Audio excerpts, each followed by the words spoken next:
Good evening, everybody. I want to thank you all, TIP Commission. Glad to be here. I want to first preface my statement. I want to say this. There is a lot of people outside here who are angry, and most of them are people who live in affected areas. Because Mr. McKee did such a great job of getting all the green people to wear the green shirts for this cause to impress the commission, there are people out there paying $40 by the way too.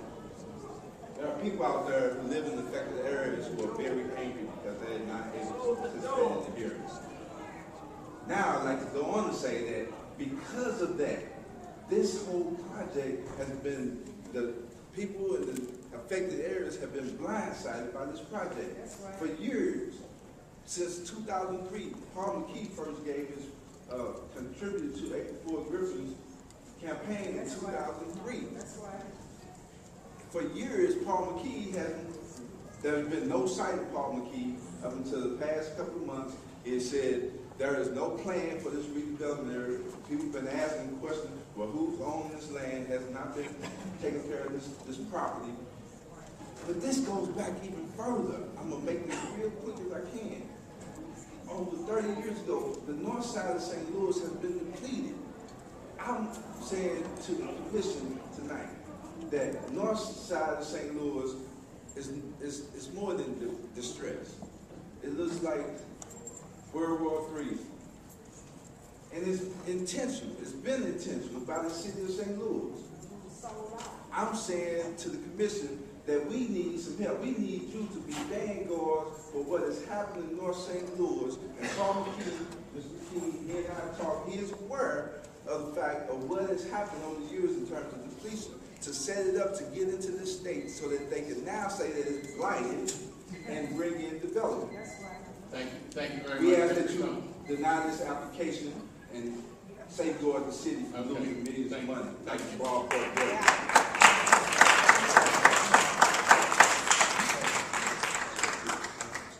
Ms. Tully, Pamela Tully, is she here?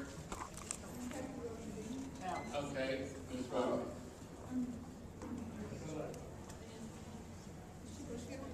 Mr. Chairman, may I ask that you speak up a little louder because some of us who signed up back here, we can't barely hear the name.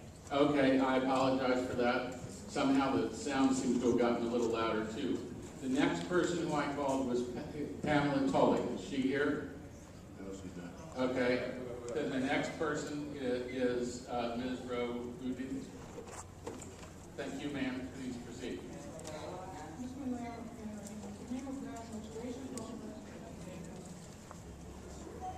first of all, I want to tell everyone in this room, please let this book create from the book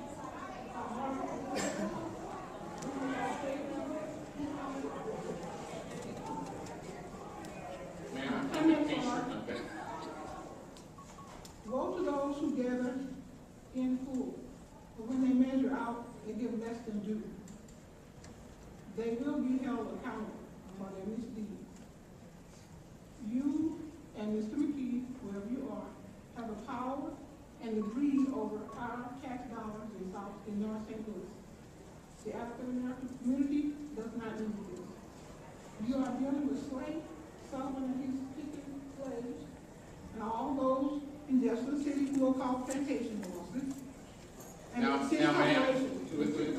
I was asking you, and I'm going to repeat that. Please try not to be aiming personal insults at people. Let's try to keep this a little If civil. you truly want to help, if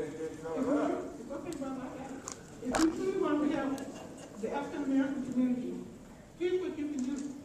One, you should restore the elected, help restore, I tell Slate to restore the elected school board and give the money that you're talking about now to the school system, which we need.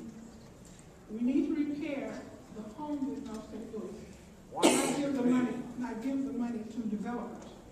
Give it to the people who own their homes and want to live on the land. Real estate, we know, is land. Sullivan and his breed of slaves, we would like you to tell them to hire African American teachers to be African American children and encourage them for academic excellence along with sports and play. I don't think anything about that. very much. Your time is up. We appreciate your statement. Okay, the next person on our list is Donna Jones. And after Donna Jones, it's going to be Cheryl Walker. Good evening. My name is Donna Jones. I'm the elected school board member, vice president, and I wanted to briefly talk about the 2007 takeover of the St. Louis Public Schools. Now I understand what it was really about. The first thing that happened when we went to Jefferson City was $250,000 was paid to help turn St. Louis Public Schools into 7 different districts. And they're talking about resegregation of City of St. Louis Public Schools, and that is totally wrong. All this money that we're discussing now, St. Louis Public School was denied its TIF money for a long time. We had to ask for that TIF money. And I think it's certainly wrong, the secrecy that was, that happened, the way that they took that land. St. Louis Public Schools had been taken over and closed to set this up. And I hope a lot of people understand what really happened. We are going to have segregated districts and gated communities where people who cannot afford to live there will not be able to live there and will be pushed back out into the county. And this city wants this. I found this out. That's why they wanted to turn the mic off for me when I was a board member, because the truth is they want to turn this city into a whiter city. They don't want children like this is the only little child in this room, my little black boy back there. At his school, he doesn't have hardly any African-American teachers. The teachers are being taken away from the school system. This is wrong. This city of St. Louis, why not take that money and give it to homeowners and let them rehab their own homes? We have tons of vacant land in the city, and we need to do that and give it to the most particular person. And that's what I wanted to say. So, St. Louis City land is valuable. Please, people, let your folks know, buy up everything you can buy because they want your land for nothing.